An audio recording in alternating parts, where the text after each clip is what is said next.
everybody. I know I haven't made a video in a super long time, but I'm making one today. I'll do another life update video later, but today I'm going to be talking about my foster care experience and just kind of that whole story. And now this is not Evelyn's foster care experience. This is me being in foster care. This is how I went in the first time because I was in foster care between the years of 2000 and I aged out. So for a long time. Let me take a sip. Now I haven't made a video in a very long time because, you know, pregnancy and all that stuff, but I'll make a life video later. This video is just about the whole foster care experience. Let me try to make this a better position and what have you.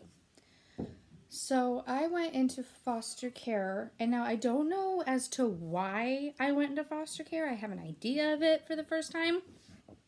Excuse me. But I do know the when. I remember the when very clearly. I remember the first day I went into foster care. I was 7. It was September 13th, 2000. We were living in Naples, Florida. And I do know that my mom was trying to go after my biological father for child support, and my dad didn't want to pay child support. And so that was a big thing. And this comes up later.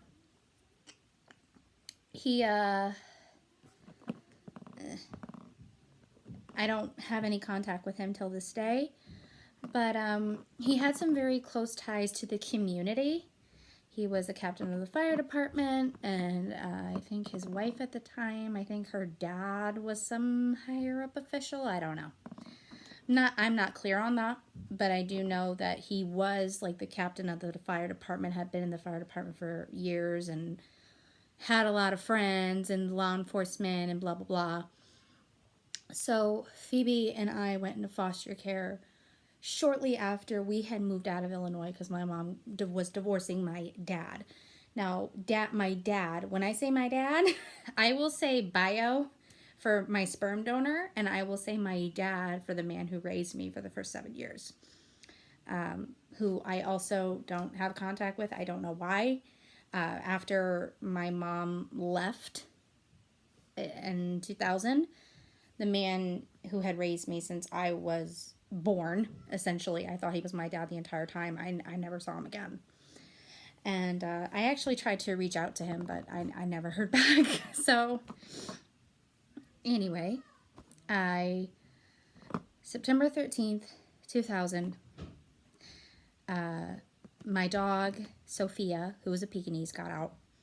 And I was with my sister. My mom was at work. I went outside to go get the dog. And shortly after, some lady came by and was like, "Where's your mom?" And now a neighbor was watching us.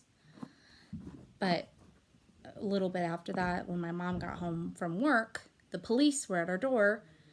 And I tried to run out the back of the apartment with Phoebe. Now, Phoebe had grabbed her blanket, and I got 2 lightsaber toys because I was determined to fight the police away. And the police chased me, and I tried hitting them with my lightsaber.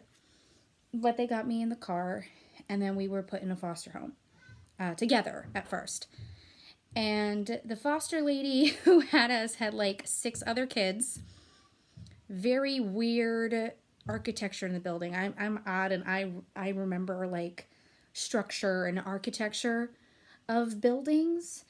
And the way that this building was, there was a wall in the living room, but it wasn't all the way sealed, and so there was a part of the wall that, because the bunk beds were pressed up against it, you could literally look over and look into the living room from the bedroom. That part of the wall was not closed. It did not meet the ceiling. There were multiple other kids. She had already served dinner, so we did not get dinner. And I remember the smell. I remember the smell of the place, and it just smelled like dirty diapers and apple juice. And then the next day, a social worker, I'm guessing, I didn't know who this lady was, came to me and said my dad was coming to get me. Now, this wasn't my dad. This is my sperm donor coming to get me. But I assumed, because I had never met this man in my life, that it was going to be my father, my dad from Illinois. So I was excited, and I thought he was going to take Phoebe too. It was not. John appears, and he has Dia, and I asked, where's my dad? And they're like, here he is. I said, that's not him. That is not my dad. And it was very awkward, and they, that day, I was taken the next day, and I was separated from Phoebe, and I went to go live with my biological father, who I'd never seen before in my life.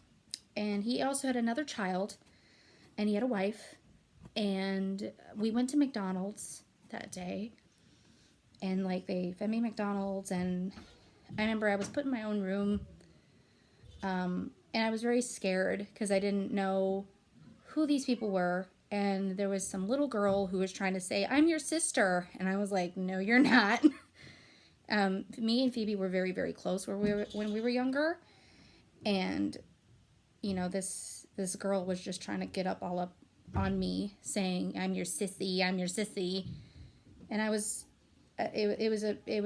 shell shocked, because in a matter of 48 hours, I had been ripped from my mother. And I was still sleeping in the bed with my mom at the time, and I was placed in a dark room. And shortly after, I remember I started acting up in school. Not really acting up, but just talking. I was just talking to anybody.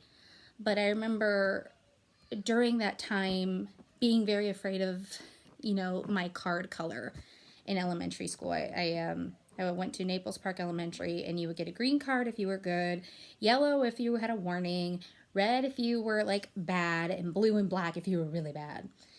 And I was getting red cards because I didn't have looking back, hindsight's always 20/20. I didn't really have anybody, coming in to be like, hey, are you okay? I had some social worker who flirted with my dad a lot. With John a lot. And the physical abuse started very shortly after I moved with my biological father. He didn't really like me. There was many times where he would say, you're just like your mother, you look like your mother, you act like your mother. And me being associated with my mother became an insult. But I grew, and the love I showed for my mom was used as a way to exacerbate abuse. If I would say, I miss my mom, I was ignored, or I was just told, why aren't you grateful that you're here, or whatever. If I said I miss my sister, Phoebe, it was, well, you have your sister Cheyenne, and blah, blah, blah, blah, blah.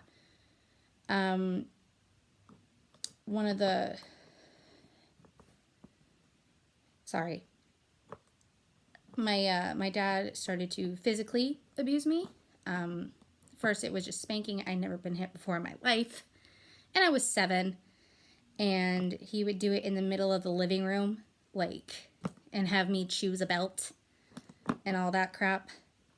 And then it became, one of the worst times was when my sister Cheyenne was saying, we had gotten into a fight. I was picking branches from a thing, and she kept hitting me with a branch and saying stuff that Dia and, John were saying.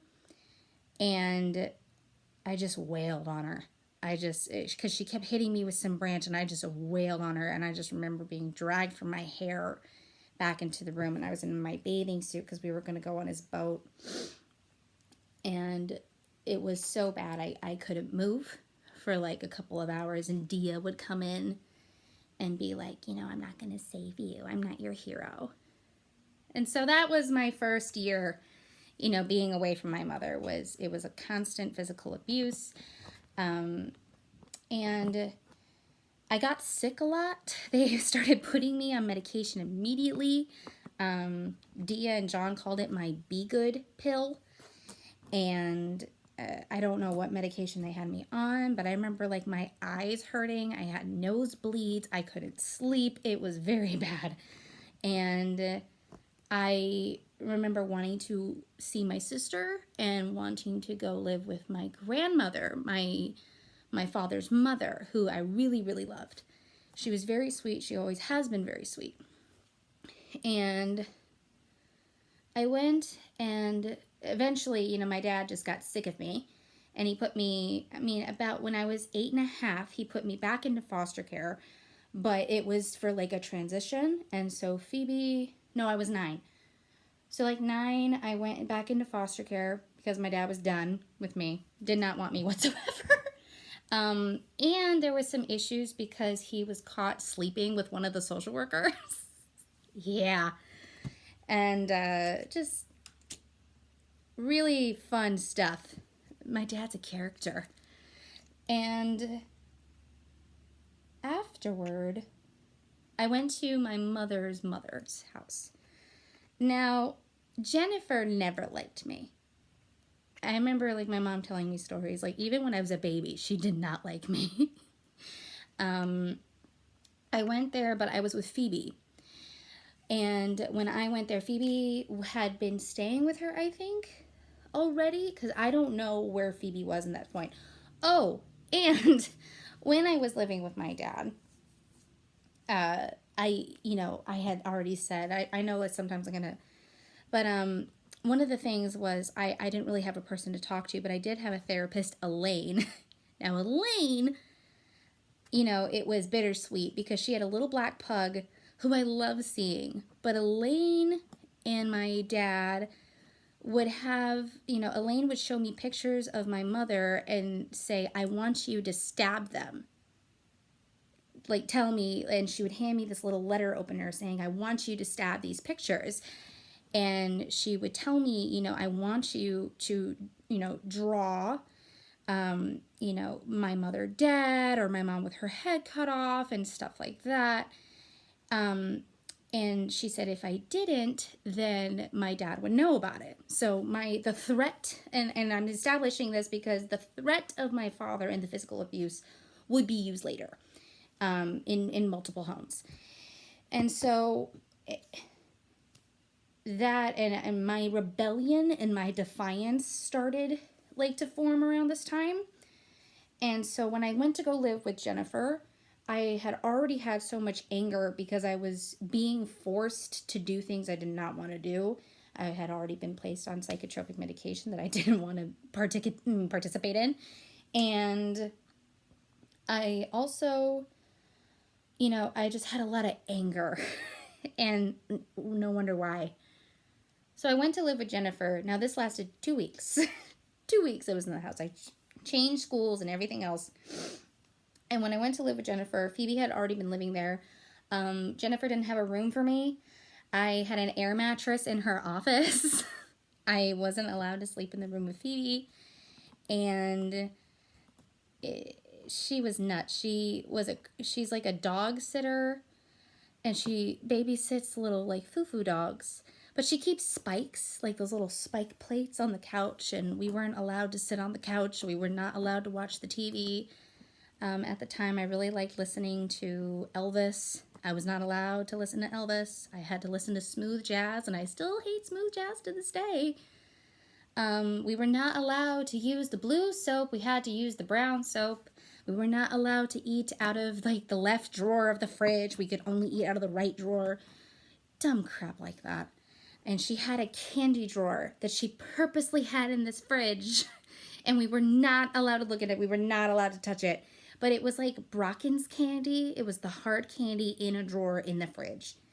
And when she was sleeping, I would go and I would sneak and try to get it. Eventually, she put a lock on the fridge. And it lasted for 2 weeks because I got in a fight with her because she had slapped my sister in the face because Phoebe had used the blue soap and she was supposed to use the brown soap. And I remember, coming in and pushing her, say she can use the goddamn blue soap if she wants to.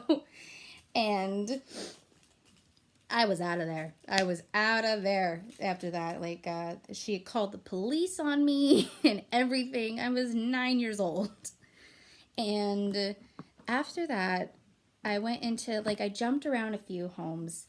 And then I went to my grandmother's from my dad's. And I really liked living there. I lived there for like a year, and my sister ended up living with my biological aunt, who was not related to Phoebe, as well, and they lived right next door.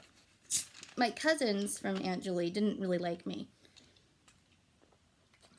At that point, I had a lot of anger issues.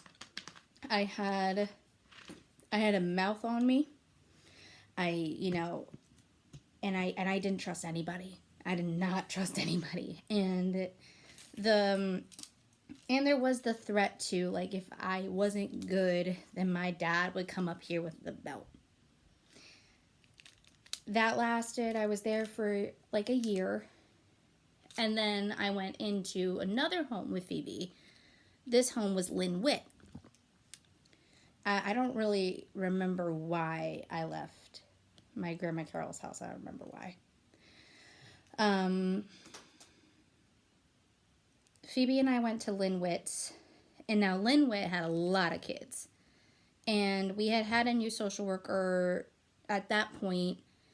Because we were going through them. I mean, every placement, we would have like a change of social worker like every 3 months. And it was weird. And I didn't see my mom until I was 8 years old. So when I was first taken, I did not see her until I was 8. We went to Lynn Witt's house. And I was having visits with my mother at the time. We were even getting weekend visits. And Lynn Witt, she was this big, just whatever you can think of as the embodiment of the word ugly. Inside and out, she was. She had like 12 kids, including my sister and I, in her house.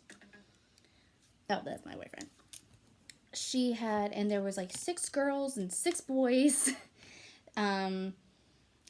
We were not allowed to eat the same food as her daughter, and her granddaughter, Cinnamon. And what she fed us was just gross. It was just bottom of the barrel, mostly expired. And she had a rule about eating everything on your plate, even if it was gross. And she tried to make my sister, and they had shown us the movie It and all sorts of stuff, but with the food, like, and they were like these lards of women, they were not lacking for food, I'll tell you what. Neither her daughter, or her granddaughter. And they would make sweets in front of us. And then, like, I just remember Cinnamon sitting on the counter licking the damn brownie bowls and stuff like that, being like, I get this all to myself and blah, blah, blah. We were just kind of like, whatever. And one day, like, the thing that kind of had us get out of there. And now, also, we were told, like, this lady takes us to Disneyland. No. Just... like that was the bar to be met as a foster parent. Like, oh, sometimes she takes the foster kids she has to Disney World. Wow. I'd much rather have, meals, and a loving home. But one day, we were having just shit dinner, of course, and Phoebe got sick. And she threw up what she had eaten. And Lynn Witt tried to make her eat the vomit. And I had went in and I got a pan. Because I'm like, I'm not gonna... And I had hit her over the head with a pan.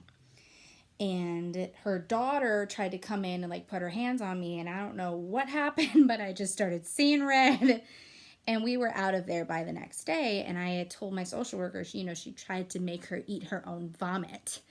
And like would not let her leave the table before she ate it, and even though she was sick. And I had put my hands on her because of it. And we were out of there. And then we went to Joshua House. Now, Joshua House was different from foster homes because Joshua House was a group home. It was a facility. It's huge. It had lots of kids, and we went in, 9.5 when we went in, because this all happened in 6 months. So we went in, and this is where more of the bullying and the fighting start. But I had some really good staff members there too. Like, there were some staff who were amazing, who I looked up as like fathers. Nate, Deshaun, stuff like that. Like, they were incredible. Naomi, there, and even like Steve and Nicole, they were really cool. But we had multiple staff. It was not like a parent home. You were in a big building. Like, I guess if I had to describe it, a group home, if you have never experienced a group home, is like a rehab facility. It's, you have a program. It is very scheduled by the book. There is no whatever we're doing. But Joshua House, you go outside more than you do at places like Casa Pacifica. Now, with Joshua House, we were there for 2 years. And I had formed relationships with a lot of, like, there were 2 boys there, DeAndre and Keith, who were like brothers. There was Nina, and we had formed relationships with these kids because there were different names for the house. There was Publix House, there was Thomas House, there was Caldwell House, which was like the teen mom building. But the kids that were at Joshua House, it was for between the ages of 3 to 12. And I would say each building had about 20 kids. So it was like 100 kids or something. So it wasn't as big as a school, but it was as big as a small school. And you had multiple staff for those things, and you'd do field trips or whatever. But, at times it also got, because there were so many kids and not a lot of staff members. And the staff, I remember being very young. And this was like this was like 2002 to 2005 I was there. So those were very formative years. This video is getting a little long. I'm sorry. And so with that, with Joshua House, it was just kind of getting through. But I did try to run away a couple of times because I just wanted to go home. We were having weekend visits with my mother, and all I wanted was to go home. And I remember, I had been through the ringer. I had been threatened physically and, violently, just for loving my mom. And I didn't have, like, a therapist. And when I did start having a therapist, like, problems, it was almost like I got worse because I was starting to talk about these problems and just realizing just what how much bullshit this all was. And I didn't understand why I was still in foster care, why I was in foster care for so long. My mother wasn't on drugs or anything like that, but my dad went on a smear campaign against my mother, just in all so that he didn't have to spend money. And that's what really made me angry, was I had to go through all of this crap because my dad didn't want to spend any money. And it was bullshit. Sorry, but and I know this is I know this is a bit messed up because I haven't talked about this in so long. And when you're in foster care, what many people don't realize is you don't feel normal. Those from between the ages of 7 to 12, those are like my kid in my preteen years. I did not feel normal. I felt like there was the real world and then there was foster world. And being institutionalized when I was 9 years old and having to live in that kind of environment, like some of the staff were great, but some of the staff were assholes. And having to find out, immediately, okay, what does this person want? How does this person operate? How am I going to survive in this house? And what do I got to do? What do I got to tell them so that they like me? How do I got to act so that they'll, so that I can get food or not be hit or be liked? And, you know, those were very formative. Now, I think I'm going to have this in 2 parts. So this is just the first Florida part. This is my Florida foster care story, and I know, and I'm very sorry that it's all rambled in and everything. I don't even know if I'm going to post it because, you know, I haven't talked about this in so long because I've just been trying to put it away, you know. And also, you know, I have looked at other, like, people's foster care stories, and a lot of times I hear, like, oh, you know, like, I'm going to be a foster parent, whatever, and I'm more jaded than that because I know how much bullcrap it is, you know, because at the end of the day, when it comes to foster care, people don't really care to hear about the foster youth stories. You know, they more so care about the foster parent and the foster kid if they speak positively about foster care and the foster parent. Now, I will say for, like, the foster care thing, like, you know, the stereotype, is it bad? Yeah. You know, from my experience, you know, I was in it for the first time for 5 years and then again for another 4 was bad. It was institutionalization. It was abuse. It was being put on a bunch of different medications that I didn't know what they were doing to me. It was having, you know, and I understand that we need a system too. But I think that the way that the system is set up right now, it's set up to make money. It's not, you know, it's set up to make money. It's set up to take kids, and it's set up to just milk that money that they get from the government as much as they can, and then, you know, adopt out the younger ones, and then maybe send back the ones that are too far gone.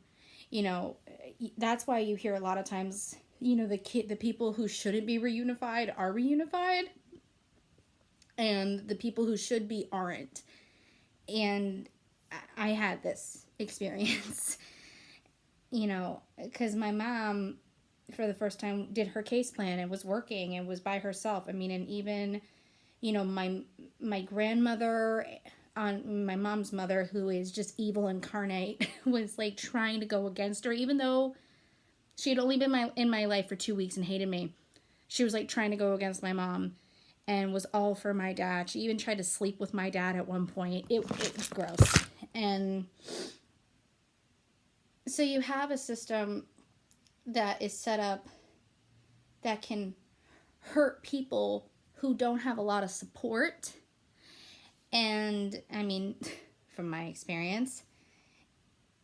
And then, you know, you have these kids who have been through hell and back, and then people just want them to function like they just were able to function a normal life, and they didn't.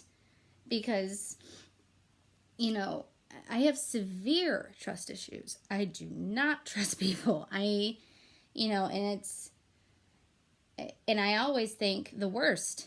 You know, if someone is trying to be nice to me, I always feel like, okay, they're just trying to get something. Because that has been what has happened. And even in the foster care system, you know, you learn if you trust people, that trust will be turned against you. And I will say, I think it got worse when I was in California than when I was in Florida. And I'm going to go into that in the next video because I'm going to save the California one for another time, and aging out. But I think for, you know, this one, you know, because, you know, this video kind of ends on a happy note in that I did go home. You know, my October 28th, 2004, it was 2004, I went home. And I remember counting down the days and, like, riding on the bus to go back home. And I didn't think it was real because, you know, it had been for so long. And I wondered why I couldn't even be with my own family when that's all I wanted, but they could have me in these institutions and these buildings and these people who had hurt me, but I couldn't be with the person who wasn't hurting me. It didn't make any sense. So finally we went home, but they weren't out of our lives until I was 12. And at the end, we had a good social worker, Diana Matthew, who was a close friend of the family, you know, stuck around and everything. And they tried to fire her because she tried to help my mother get reunified with us, because what they were saying in the case and everything just wasn't. And I just want to say, I know that this is all over the place, and it's crazy, and there's so much of it, and I'm sorry if this is everywhere, but I wanted to get this video out, one, because so I can feel a little bit accomplished and say I did it, and two, if you guys have any questions about it, I will do like a Q&A video later, because I know that this was so jumbled and, you know, kind of almost rushed, even though it's 30 minutes. Oh my gosh, if you guys have stayed with me for 30 minutes, just, I love you guys. But if you have any questions, just let me know. Put them down below, and I will use those questions as a Q&A video. And I will be doing part 2 tomorrow, and I will actually post it tomorrow because I'm in a better place where I can do this. So I just want to say I love you guys, and thanks for sticking with me, and I'll see you later. All right, bye.